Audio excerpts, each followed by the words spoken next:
Today's session, we are all going to learn about the market segmentation and consumer behavior decisions. So, let's begin with the definition of market. What is exactly the market called for? A market is any place where the buyer or the sellers interact to exchange goods and services at a particular price and time, which is determined by the demand or industry forces. That's called market. Market could be physical, like a local farmers market, or the virtual platform. We can also call in a modern era like the e-commerce websites. For example, the market for smartphones include both a local electronic stores, it could be called physical, or a site like an Amazon virtual form where the people can buy and sell phones and related services online.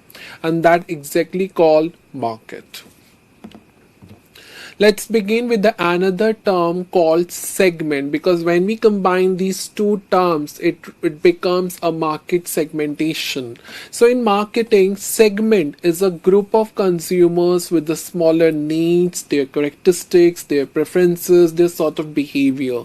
And the process of dividing such a large market into a smaller groups or a smaller segment, that becomes the market segmentation. So when there is a division of groups and turn into a smaller market, that it becomes the market segmentation, and it allow the organizations and companies to create a targeted marketing strategies which are more effective and beneficial for the financial success of an organization.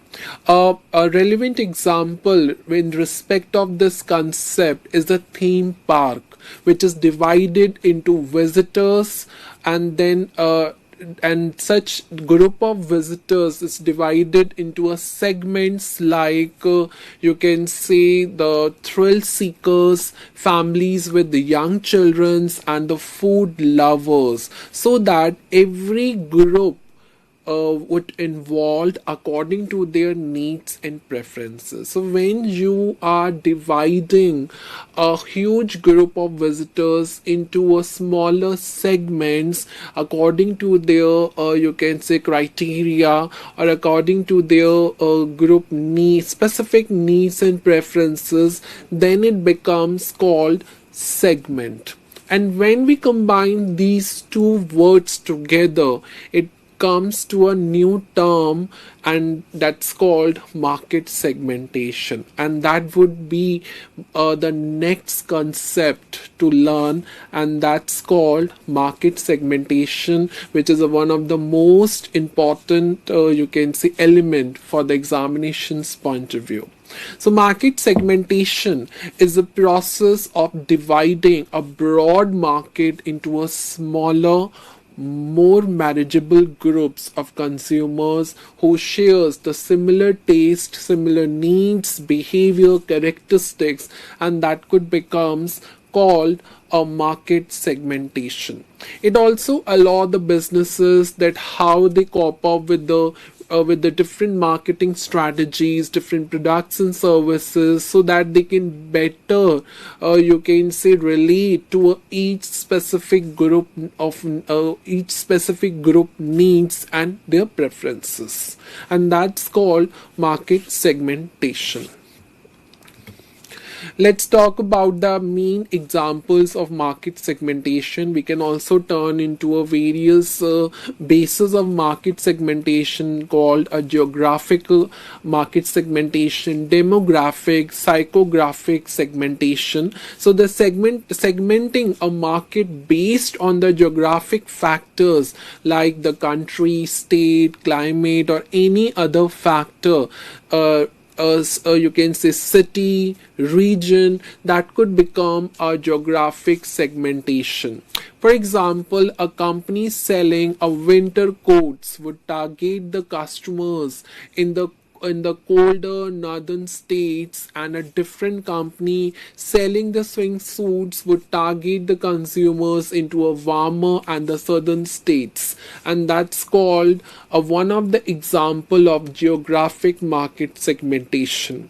Next is a demographic, where we divide the market into demographic characteristics like age, gender, income, education, occupation, monthly income, etc. So example of such category, that could be a cosmetic company which creates a different product lines or items with their different marketing messages for men and women. So they just create the products according to the genders, that for the products for the male also, for the products for the females also, that to be you can say exist in a physical store or the e-commerce platform.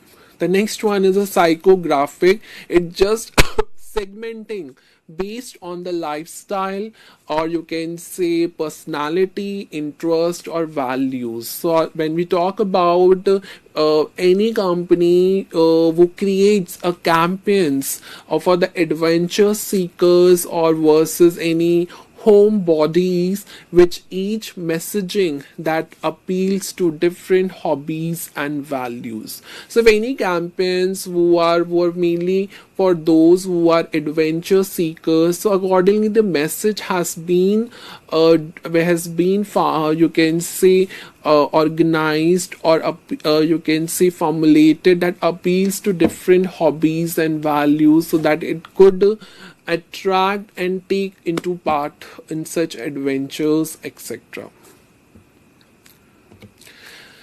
So let's talk about the benefits of market segmentation. The first one is targeted market. This particular concept allow the various organizations or businesses to create a personalized messages and strategies for some specific customers groups, that to whom the organization has to target a set of customers, and accordingly the messages has been you can say created, and accordingly it will increase the effectiveness of the campaigns or the events for the organization. Next one is it improved the customer satisfaction. So in order to understand the unique needs, taste and preferences of different consumers segments or base, the company can tailor the products and services to better understand their customers expectations, or and which leads to a higher satisfaction. Next one is the increased profitability. It also focused the marketing efforts, which could improve the conversion rate for the businesses, but it could achieve to in order to understand the customer needs, how they build up the loyalty and the retention level, and it leads to a long-term success for the organization. Next is the efficient resource allocation.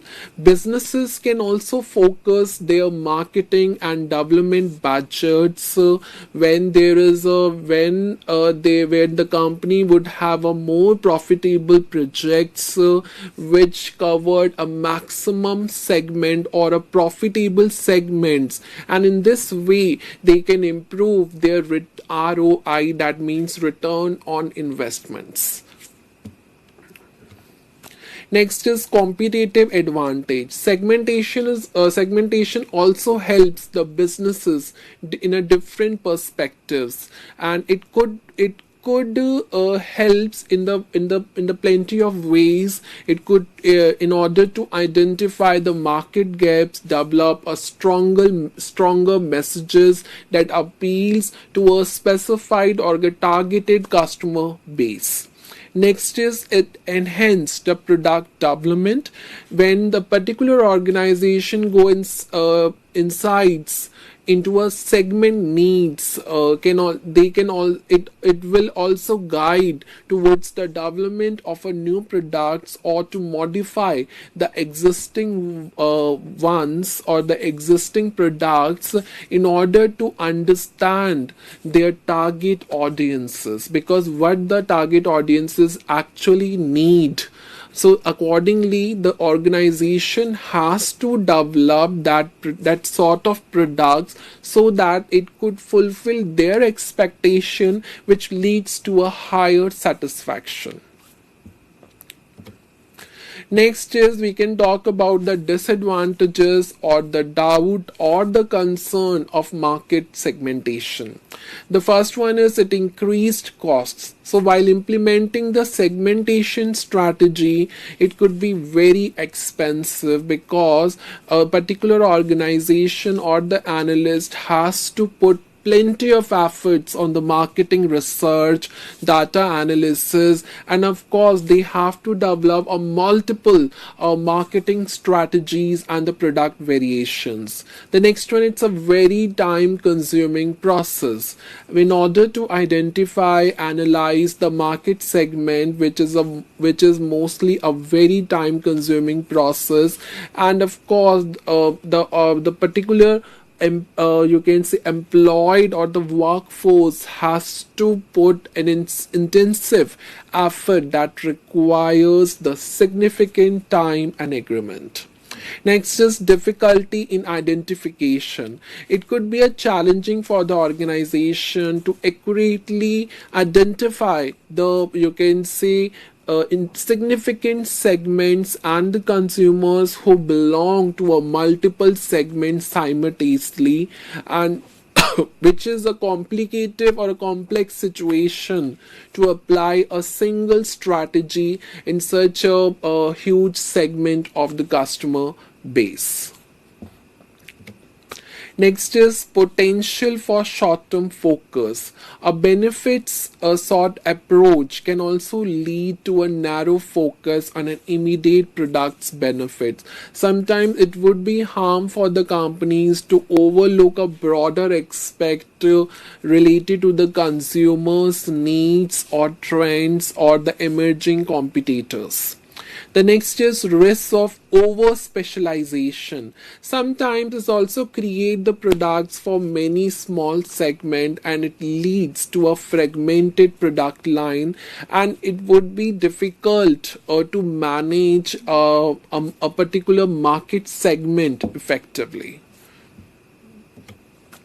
So these are the bases of the market segmentation. The first one is geographic, demographic, behavior, and the psychographic. So let's have an overview of these bases of market segmentation one by one. So let's begin with the geographic segmentation. So the first one is instead of geographic we come later, but before that we have to seek about the demographic segmentation.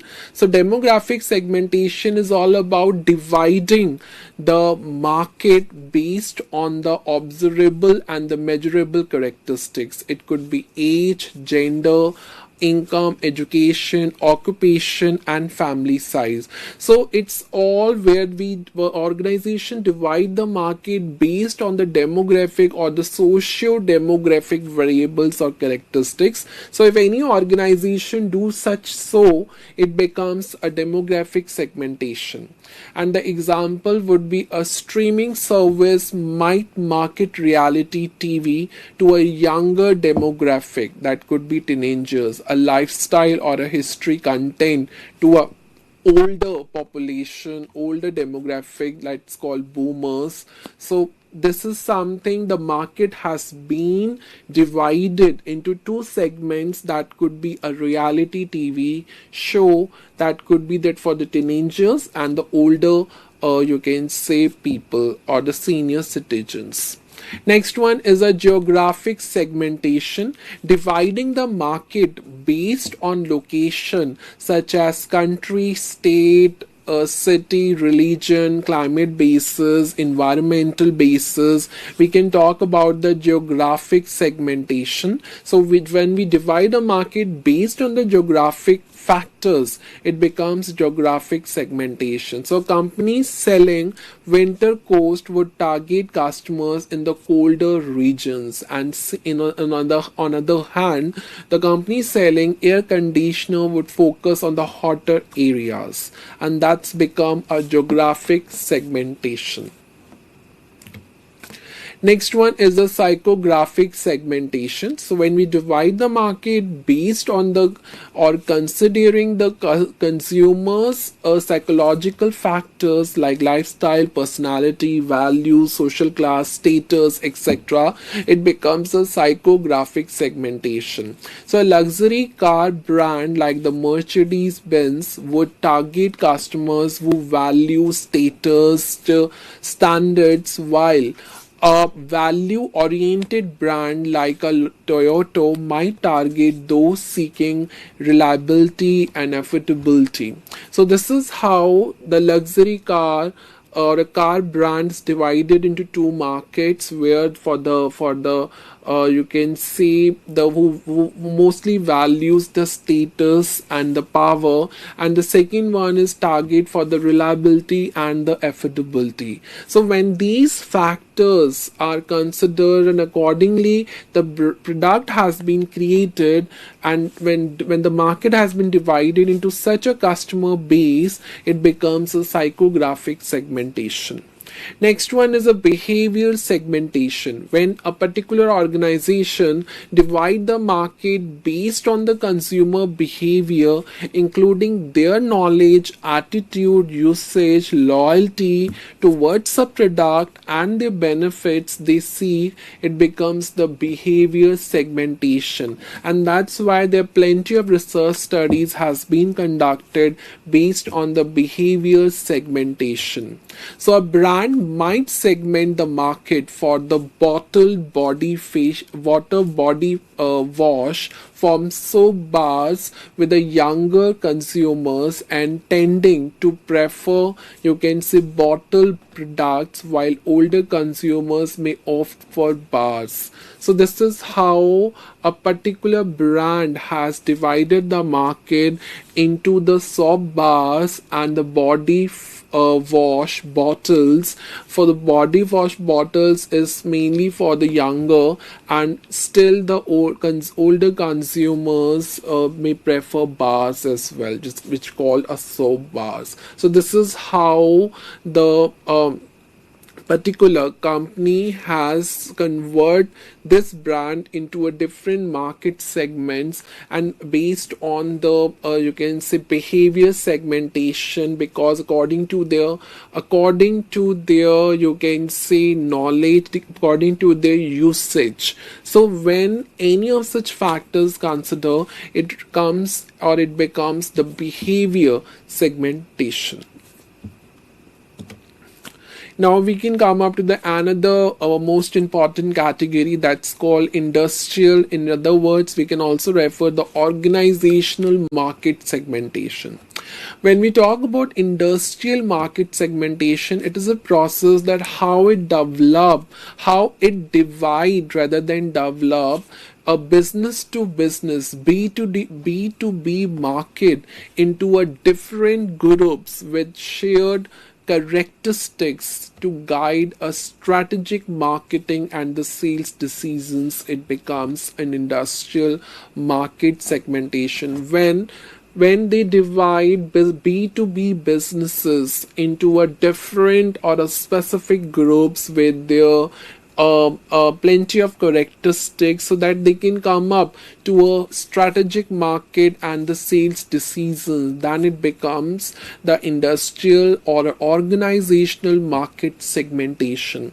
It's mainly focused on those factors like company type, industry, geographic location, organizational size, purchasing behavior, etc. It also allows the companies to tailor the product marketing strategies, how they come up with the sales strategies according to the specific needs of the each segment, and which ultimately improve the efficiency and create a competitive advantage in the market. Next is key segmentation basis of the industrial market segmentation. So first one is a geographic. They segment the market based on the location of the buyers, like local, regional, international market, or urban versus rural areas. Next is industry. They divide the market by the type of the industry, whether it could be cement, whether it could be IT, whether it could be finance, whether it could be manufacturing, whether it could be production, it could be any type of industry. Next one is the organizational characteristics. It's grouping by dividing by the market size or the organizational size, whether small, medium, or large, or refers to other business related factors like legal structure, etc. Next one is the operational definition. So they refer a particular criteria related that how a business operates, such as the customer technology, user status, or any user rate. Next is the purchasing approach. It segments the market based on the company buying decisions, such as the purchasing policy, decision making unit, and how it gives the importance of the products it places on the factors like price, quality, services, etc. Next is a situational factors base. It also considers the factors like urgency of a purchase, specific application, or a order size of a product. Next is the personal characteristics. It also analyzes the characteristics of the people who involved in their purchasing decisions within the organizational related concern, and that becomes a personal characteristics, which is also the one of the key base of the industrial market organization. Next is what are the benefits of the industrial segmentation. The first one is tailored strategy. It always helps the company that how they will customize the marketing and the sales strategies, which ultimately relate to the specific needs and expectations of each segment. Next is improved resource allocation. It also allows the businesses to mainly focus their budget, their marketing efforts in a most efficient manner. Next is competitive advantage. By understanding you can say the concern of each segment, business can easily distinguish with themselves and build a stronger customer relationships. And the last one is the better product development. Segmentation is always helps when we talk about industrial segmentation, is always helps in designing and developing a new products that could meet a specific needs of a different market segments. Then next concept is market targeting. What is exactly the market targeting is? Market targeting refers a process of selecting a specific group of consumers associated with their characteristics on which a company can focus on its marketing efforts. That's become the market targeting, that how the company would target a particular set of group so that they can begin to work on its marketing activities. That's become the market targeting. By defining such concept, businesses can tailor their products, their pricing, their promotional activities to better appeal to those who are most likely to purchase their products, their offerings, and that could lead to a most successful and efficient marketing efforts. These are the examples of the market targeting. The first one is a high-end meal kit service. A company who are actually focusing on such services, they target busy professionals and 330 to 45 with disposable income. So marketing directly to such target groups so that their needs could be fulfilled, and a high quality meals could be served through the online ads or by emails, and orders could be collected from such platforms and serve the meals conveniently. Next one is the benchfront gift shop.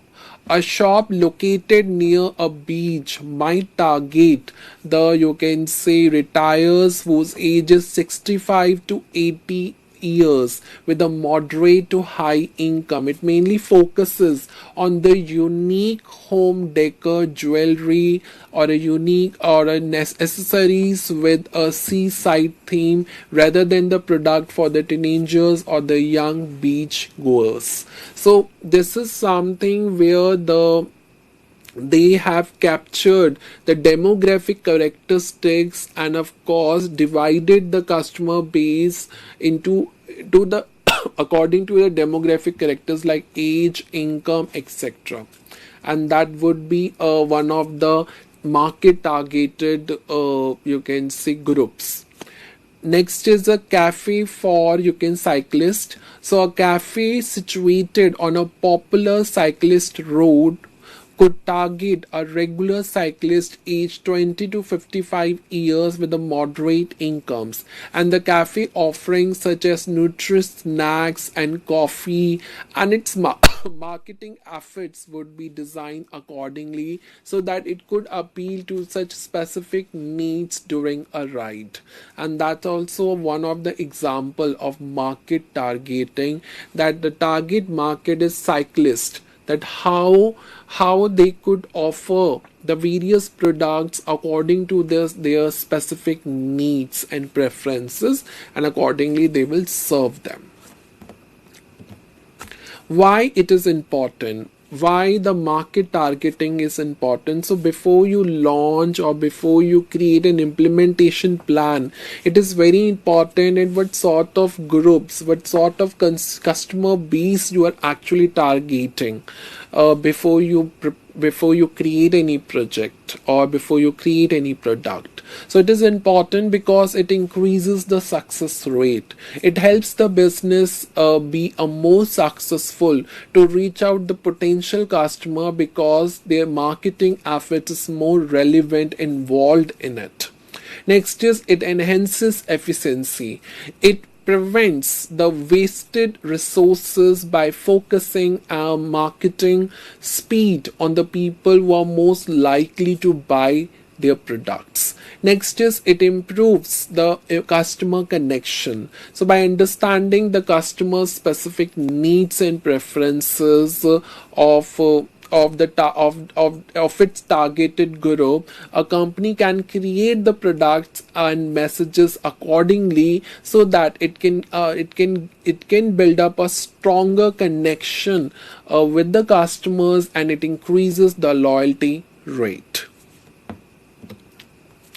The next important concept is how to evaluate and select the market segment. So there are 4 or 5 stages to understand that following up by these stages, the researcher or the evaluator can easily evaluate and select the market segment. The next one is, the first step is the evaluate the segment attractiveness, and it could evaluate based on the following parameters. The first one is the size and growth. It analyzes the segment current size and its potential for the future growth. Next is profitability. They can easily access the profit potential, whether such market segment, whether the such targeted customer base, when they have a potential that the company could earn a more and more profit, and it could be influenced by the various factors like the cost of entering and serving the segment.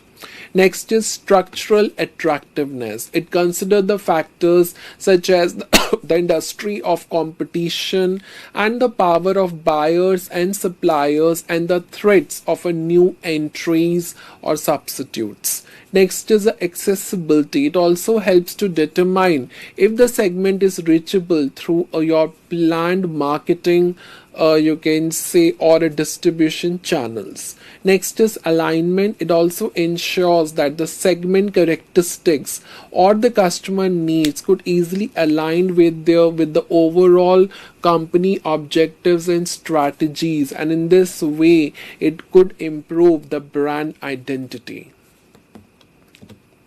The second stage is evaluate the company objectives and resources. The first is what would be the company goals.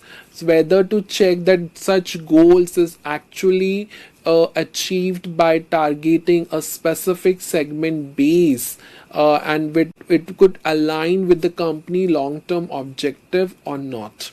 Next is competitive position. It is also necessary to analyze whether the company has a competitive advantage within that segment or not, and whether it reveals a more realistic build up relationship with them or not. That is an important task of the analyst or the manpower of the company to work on it.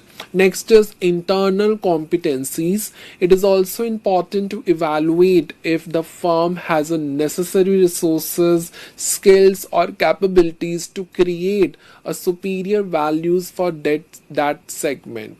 Next is cost. It also consider the cost of entry and the marketing and the product development cost which are associated to serve that segment.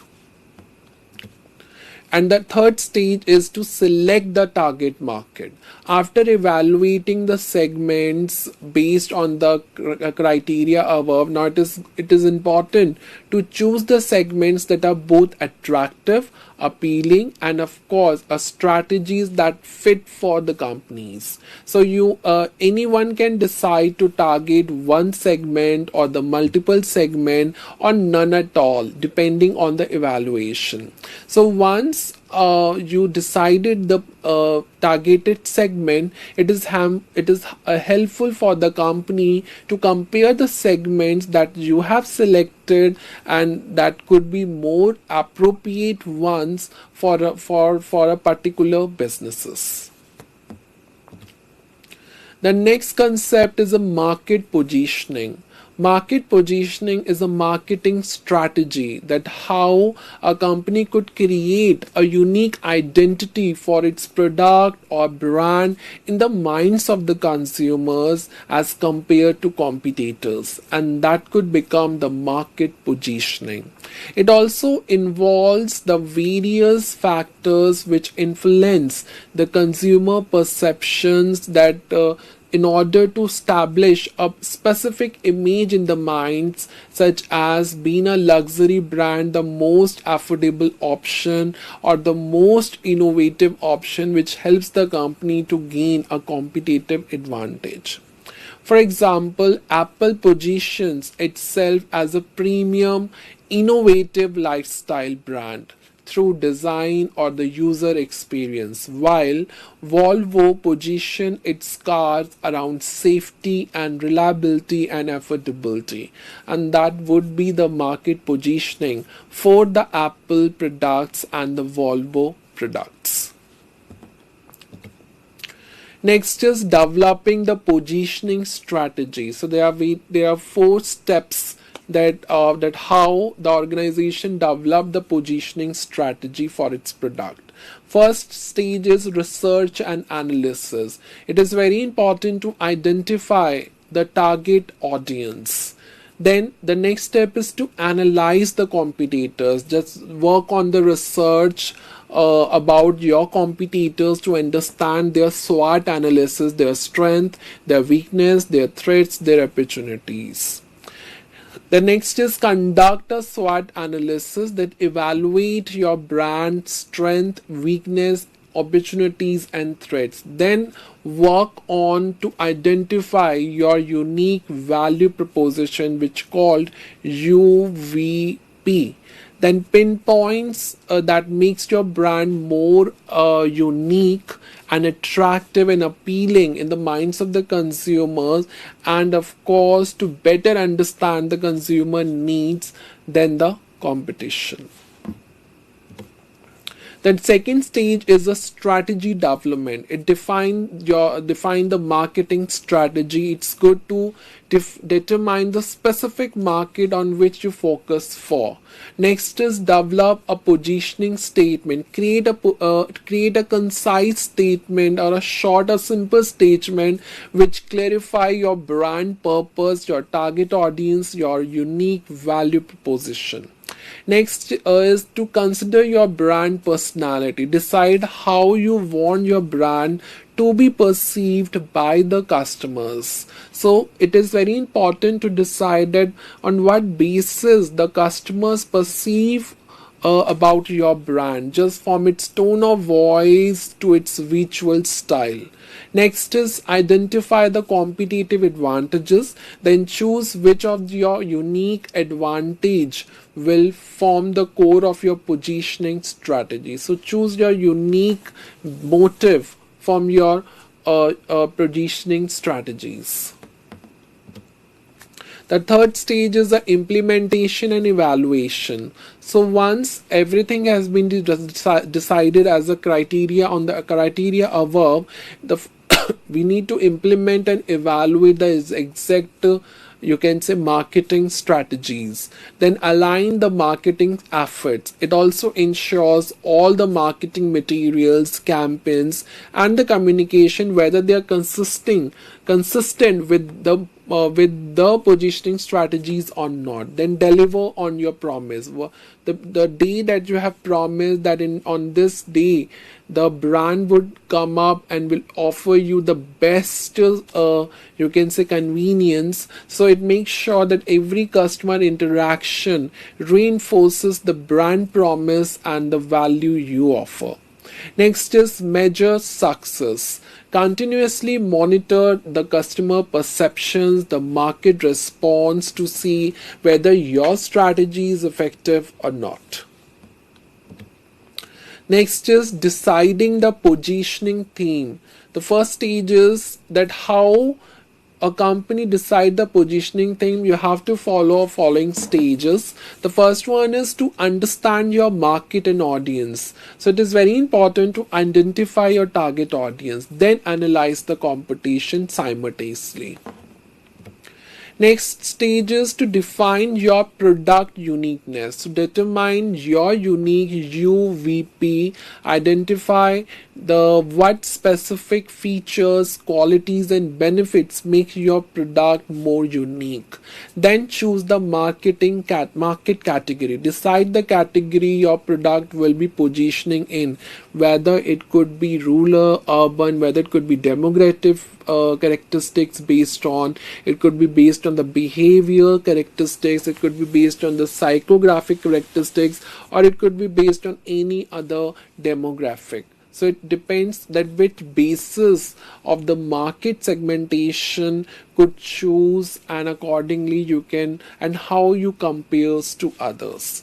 Next is develop and test your strategy. Create a positioning statement. Write a clear and concise statement that articulates how you want your target audience to view your brand, how the customers will perceive your brand, whether through the visual pattern or whether in person. So this is something very important to create a positioning statement for your brand. Next is use perceptual mapping, which is an optional for most of the organization. So you can create a map with two key attributes, price versus quality, to visualize where the competitors are positioned or identify the potential gaps or blue ocean opportunities for your own positioning. Then test your statement, whether ensure your statement is memorable and effectively communicate your brand value to your target audiences. Next section is the market repositioning. Market repositioning is a strategic process of changing how your brand is perceived by consumer. to make it more relevant, more stay, attract new customers, or to overcome the negative perceptions. For example, old spice shifting from a you can say stale old fashioned brand to a modern one through humor or a viral marketing, and Netflix repositioning from the DVD by mail service to the leading streaming service. This is how the market has been repositioning by these enterprises. Example, the one of the most efficient example is Apple. The original position, a niche computer company with a small market share. Then repositionings, what would be the repositioning strategy? It launched a new product categories like the iPod, iPhone and iPad along with the physical Apple store, shifting the company focus. And what would be the new position they have achieved? A leader in the consumer electronics, including the personal computers, phones, other devices, with the mainly focus on design and the user experiences. Now we can come up to the one of the real example which defines the as segmentation, targeting and positioning marketing. So this is one of the most relevant example which defines the segmentation also, targeting also and the positioning also. So in case of the McDonald's, how the segmentation works. So McDonald's segment its market based on several factors. The first one is the demographic. They have considered all the demographic based on gender, age, income and family size. For instance, they have offerings like happy meals for children, value meals for the budget conscious consumers. Next is the psychographics. McDonald's is also taps into the consumer lifestyles and personality. For example, they offer healthy options for the health conscious individuals and late night hours for those seeking convenience. Next is behavior. So they target customers' buying behavior through you can see frequency of visits into the McDonald's and what would be their preferences of their orders. So they have tailored options for the regular consumer and promotions to attract the occasional visitors too. The next is T stands for targeting. What would be the McDonald's primary target audience? It includes families, young adults, teens and children. If you visit to the McDonald's, you can see every target audience in a one physical store, in a one physical you can say platform. It could be families. They provide a family friendly atmosphere with play areas and offerings like happy meals, target parents and children's. Young adults also, it would be like a shift from classy burgers to the wraps and salads too. Teens, they attract teenagers with the affordable items, a more affordable items, quick service, a place to hang out. Children's through happy meals, toys and colorful packaging. It could be more appealing for the children's environment, for the kids as well. And the last one is P stands for positioning. McDonald's positions itself using the following strategy. It could be convenient for them. It could be affordable for them. It could provide a varieties of caters or products according to their taste, expectation, etc. Like from classic burgers to salads, they shift from a variety. Healthier options, they have also have a varieties. Consistency. McDonald's always maintain a consistent quality and taste across its global location, which creates a sense of familiarity and the reliability. Now we can come up to the next important concepts called a consumer behavior. Consumer behavior is all about a study of individuals, groups, organizationals, that how they would select, buy, use and dispose the goods and services to satisfy their needs and wants. It also includes the psychological, social, personal factors that automatically influence, you can say, their decisions. So, in order to understand their factors which influence their decisions, and that would be the challenging task for the marketers, for the analyzers, for the researchers. For marketers, understanding consumer behavior is a very challenging task for for developing an effective strategies, from creating the targeted products to design the marketing campaigns according with the specific customer needs and wants. Example of the consumer behavior, there are two main examples. A consumer interested in a new smartphone might research online reviews, compare features like camera quality, battery, as we do all the same which has been mentioned in these examples. So before buying any new mobile, any new smartphone, we look on the online reviews, we compare the features like camera quality, battery life, ask from the friends for recommendation, and consider the brand reputation before making a purchase. So the purchase of the expensive item like a smartphone involves a significant decision making process. We can take up another example. Impulse buying is also another example where the consumers make an unplanned purchase such as a magazine or a candy at the checkout counter, and this sort of behavior is triggered by a point of sale displays and a limited time offers. So at that time also their behavior could become changed because of the point of sales displays and a limited time offer. So this is how the consumer behavior could also be changed before buying a product and after buying a product, whether they could associate a long-term relationship with the same brand or not. Importance for marketers, it refers to a targeted marketing. By understanding the consumer behavior, marketers tailor products and services according to the customer needs and preferences. But it could also lead to a more effective campaigns too.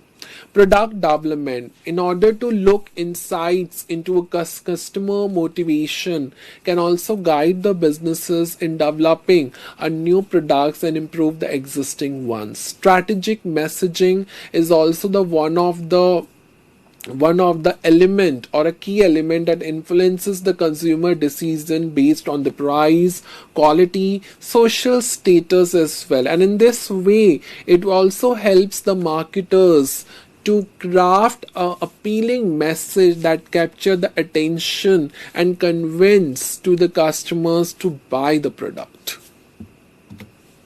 Market opportunity, analyze the consumer behavior could also reveal a new marketing opportunities which helps the company to stay relevant and competitive.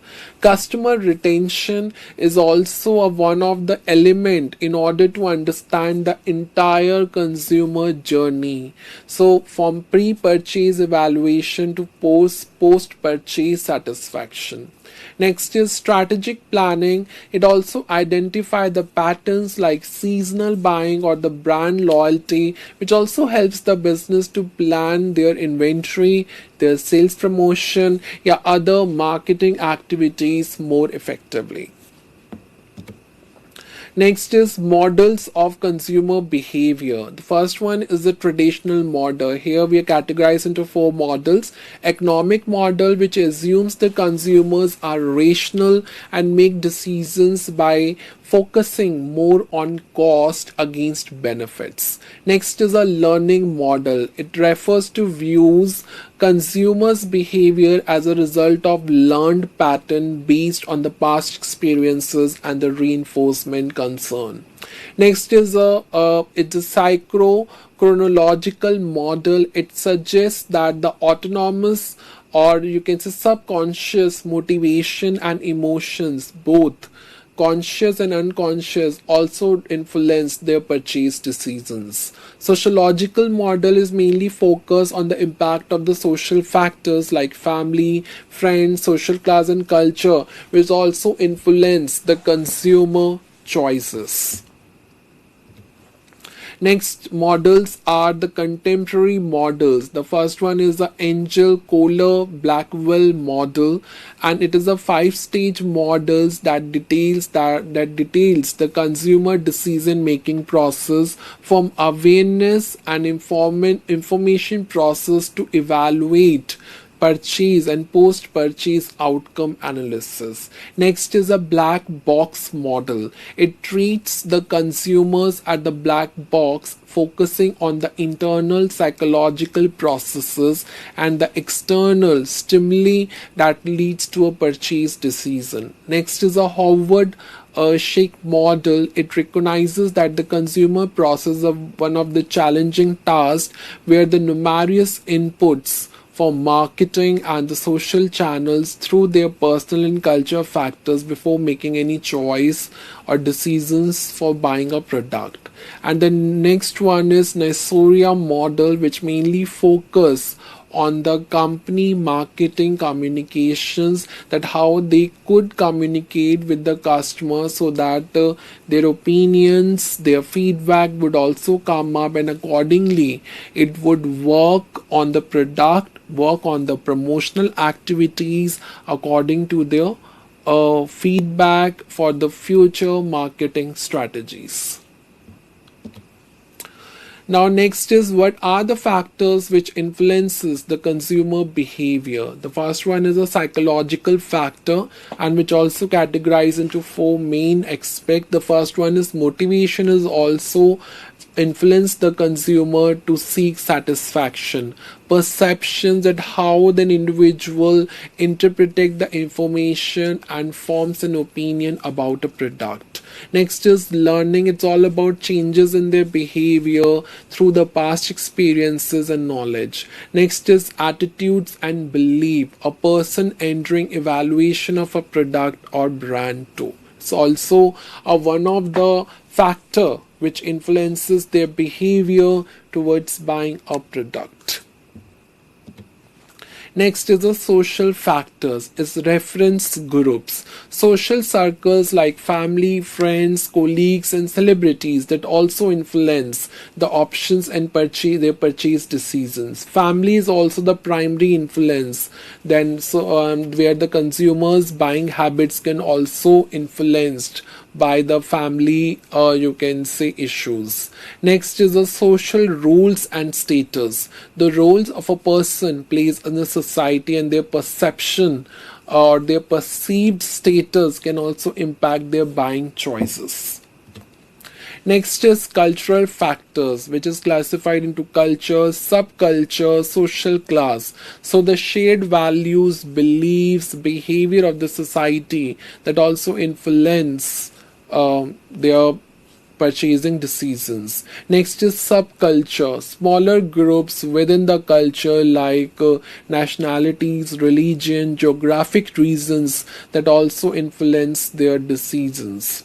Next is social class, a person standing in society which you can say correlates with their income and lifestyle that also influence their choices. Next is personal factors like age and lifestyle, life cycle stage. So the consumer's preferences change as people get older and older and their life circumstances evolve. Occupation, a person's job affects their income when they buy something, any new product, which could be expensive one, that also influence their decisions. Next is economic situation. A consumer income, savings, or debt levels also influence their purchasing power. Lifestyles also influence in terms of their standard of living, their activities, their interests, their opinions. Next one is the personality and self-concept. A person, a unique traits and how they see themselves influence their brand choices. Next one is the economic factors. The first one is the economic condition. It totally depends upon the economic situations like inflation, recession, which also influence the purchasing power and confidence. Next is the purchasing power. It's all about their ability to buy their goods and services, which is directly related to the income and their wealth. The next concept is what is decision. A decision is a conclusion or a choice a particular researcher reached after considering a multiple possibilities, opportunities, which represent a you can say act of choosing a course of action from available alternatives. For example, deciding which movie to watch is a decision, where the act of choosing one film over others is the decision itself. Levels of consumer decisions. The first one is a routine response behavior. It applies that how you can say low involvement purchases where consumers spend a little time and efforts. Next is a limited decision making. This is a moderate involvement purchases. The next is a extensive decision making. This level is a high involvement purchases, refers to high cost or you can say subsequent or frequent purchases. So consumer will go through the full 5-stage process while getting an extensive information gathering and a deep evaluation of the numerous alternatives of having a car or a house. Next is stages of the decision making process. The first one is need recognition. So the consumers identify a problem, a need first, and then look into internal and external factors. Next is information search. Then the consumer begin to look out the information about the problem and need, and they just refers to a commercial or a personal or a public and social media sources. Evaluation of alternatives. So the consumers evaluate the different brands and products which would satisfy their needs effectively. The next is purchase decision. The consumers can decide that which brand to purchase or which not to, and the final decision can be influenced by an unexpected situational factors or the opinions of others. Next is post-purchase evaluation. The consumers reflect on the purchase and they evaluate and accordingly evaluate whether they are satisfied or dissatisfied with the product as they fulfilled their expectations or not. The next is consumer buying process. The consumer buying process is a 5-stage model marketers can use to understand the consumer behavior, and it begins with the problem and need, followed by the information search, evaluation of alternatives, then purchase decision, and then what would be the post-purchase evaluation. Sometimes consumer may not always gone through these stages consciously, but it is very important to use this framework in order to understand how the purchase journey would goes on from initial awareness to potential brand loyalty. So it is something which is very similar to the consumer buying process. And what are the stages? The problem and need recognition, then to search the information about the product effectively, then evaluate the number of alternatives which are available in terms of when at the stage when buying a product in a showroom or in a particular shopping mall, then accordingly take a purchase decisions, and from the various alternatives the consumer make a final decision to buy a specific product or service. And the last is post-purchase behavior, and depends upon the experiences after the purchase. The consumer evaluate their satisfaction, whether such product has been satisfied or not. So that's it for today. Thank you so much for listening this lecture. I will come up to a more and more interesting, relevant, important topics in the upcoming session. So till time, thank you and namaste to all.